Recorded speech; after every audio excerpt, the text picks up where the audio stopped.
Bem, estamos começando mais uma Ação Paternidade e hoje eu vou conversar com a Rose Souza, que é diretora do Crença. Tudo bem, Rose? E já explica pra gente o que é o Crença. Olá, Marciano, tudo bem? Que prazer recebê-los. O Crença é uma comunidade terapêutica que tratamos, né, dos dependentes químicos, né, pessoas usuárias de drogas do sexo masculino. Então, o nosso tratamento consiste em a pessoa querer, né, estar disposta a um tratamento, e o Crença atende homens a partir dos 12 anos até enquanto tem saúde para estar aqui no Crença. Quais os projetos desenvolvidos aqui? Então, os projetos desenvolvidos aqui dentro do Crença é unicamente o tratamento, né, da pessoa usuária, né, dependente químico que a gente chama. Então, aqui dentro do Crença, o tempo de tratamento é de 7 a 9 meses, né? A gente antes trabalhava até 6, mas a gente desenvolveu um projeto terapêutico que não consegue mais o nosso paciente sair com 6 meses. Então, é de 7 a 9 de internamento, aqui nesse espaço que vocês estão conhecendo hoje. E a partir desse trabalho aqui de conscientização, né, tu vai deter a doença, conscientizar da doença e ensinar uma nova maneira dele viver sem o uso da droga em si.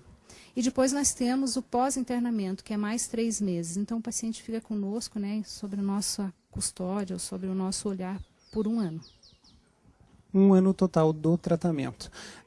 Mas me explica o seguinte, quais as drogas que estão em maior evidência?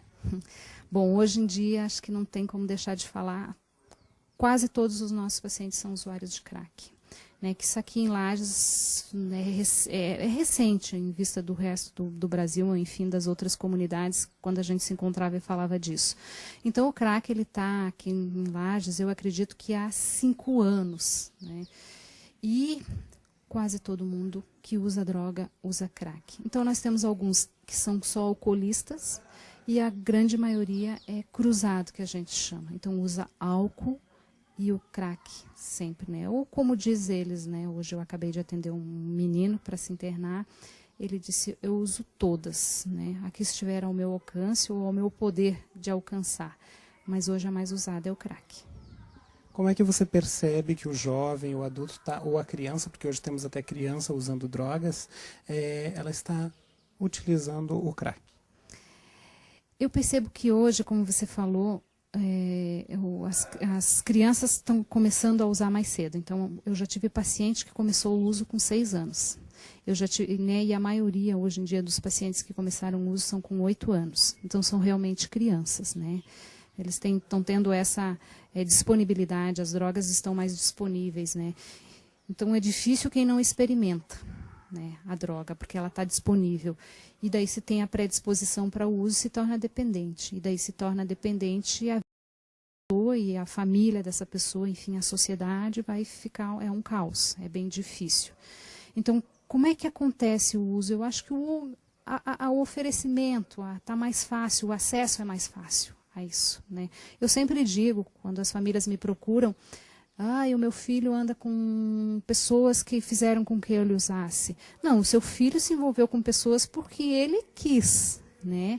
E lá ofereceram para ele e ele pegou e usou porque ele quis. Porque não tem essa história de bota a goela abaixo ou faz que use obrigado, não. É oferecido e a pessoa tem o livre arbítrio, né, da escolha. Então ele pega se ele quer. A família, você falou da questão da família. Ele vai usar se ele quer, é influenciado pelo amigo, pelo vizinho, por alguém que vai oferecer isso para ele.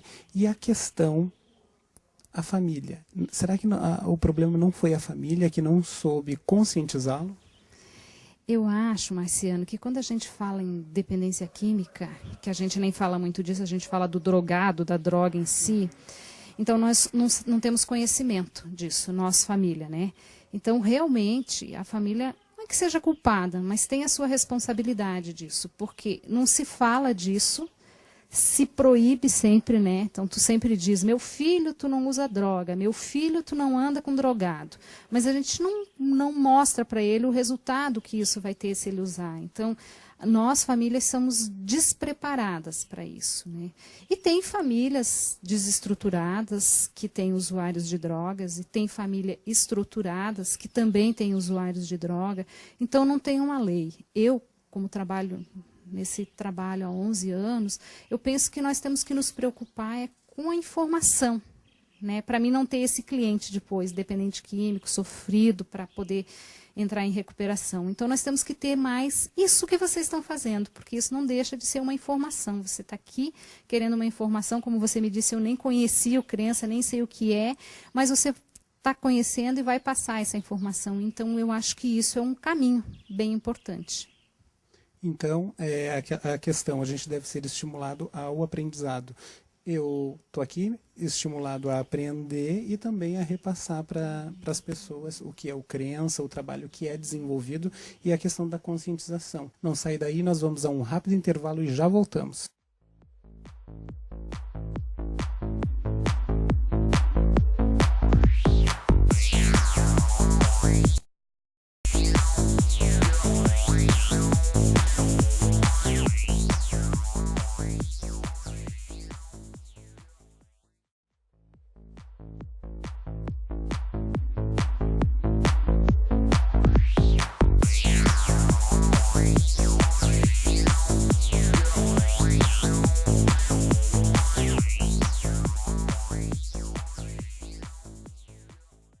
Para quem não assistiu o primeiro bloco, eu estou conversando com Rose de Souza, que é diretora do Crença. E ela vai contar agora para a gente a estrutura. Como é que é a estrutura aqui no Crença? Então, a nossa estrutura consiste, né, nós temos vaga para internamento para 40 pessoas, né? Nós temos uma casa de adaptação, que o nosso paciente, depois que passa pela triagem, que é o primeiro processo, então ele entra para dentro da CT, que a gente chama, né, da comunidade terapêutica, e ele vai para adaptação. Então, é uma casinha que tem ali em cima, e nesse primeiro momento ele fica ali de 15 a 20 dias. É uma parte mais tranquila, que não está inserido totalmente dentro do cronograma. Depois ele desce para cá, onde nós temos capacidade para 36 internos, né, quarto para 6 pessoas com banheiro.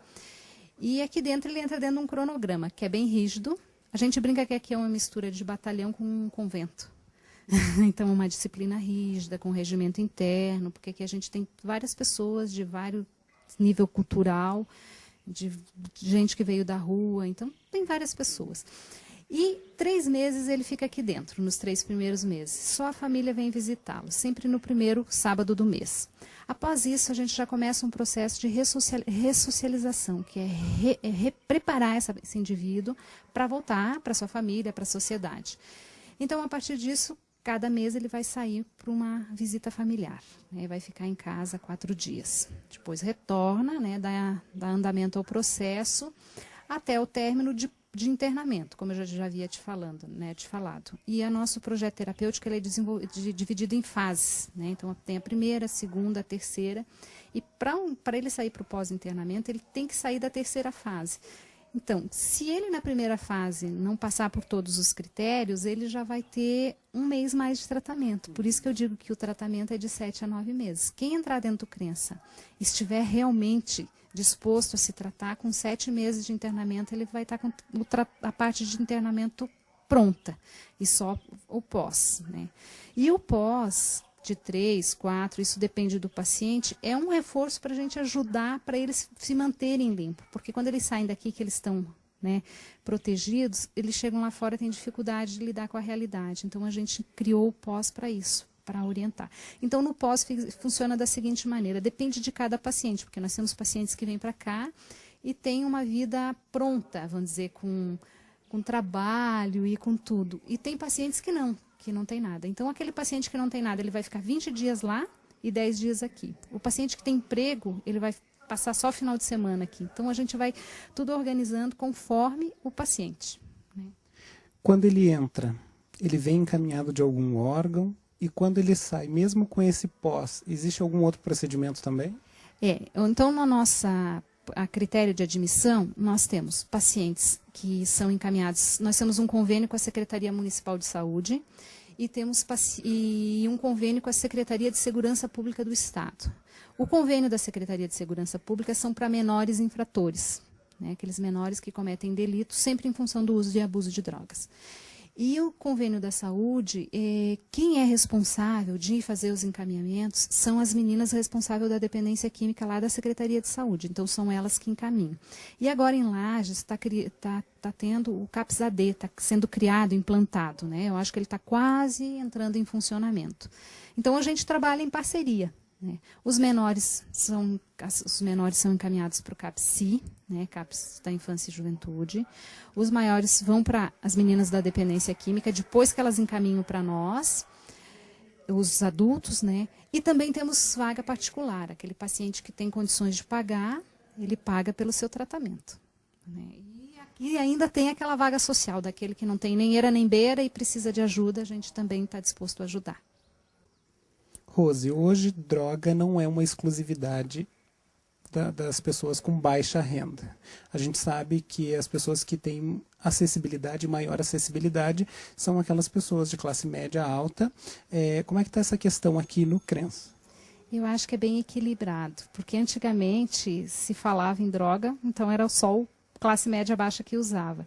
E hoje eu percebo que é bem equilibrado, sabe? Qual é a diferença, Marciana? A diferença é que os classe média baixa, então, para poder usar, eles roubam, cometem delitos, enfim.